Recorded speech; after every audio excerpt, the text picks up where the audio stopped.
At the moment of his greatest peril, Donald Trump returned to the source of his greatest pride, the border wall he built his victory on. He says it has protected America's security from external threats, yet it is the threats from inside which may be his undoing. He denies he fueled the fury of his foot soldiers. He faces impeachment by those who believe he did.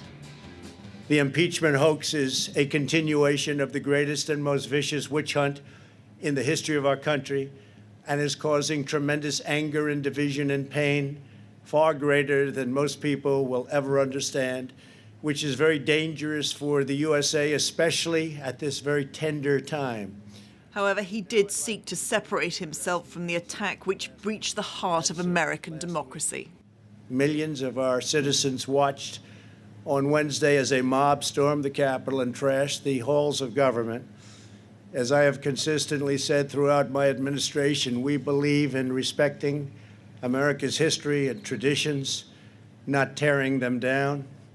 We believe in the rule of law, not in violence or rioting. And yet in America's capital, walls of a different nature now seek to preserve, protect and defend the city from the supporters of a president accused of breaching his oath to preserve, protect and defend the Constitution itself. God, our Redeemer, we approach you humbly asking that you sanctify this day and the proceedings that are about to unfold. In Congress, scene of last week's violence, those proceedings seek to force the Vice President to wrest control from his boss. It won't happen, and tomorrow there will be a vote on impeachment.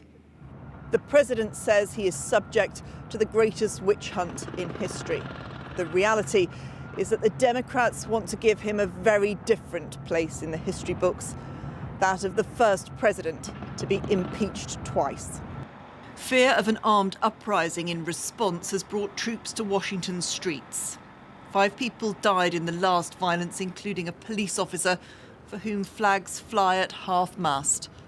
A warning of the fragility of life and democracy. Emma Murphy, News at 10, Washington.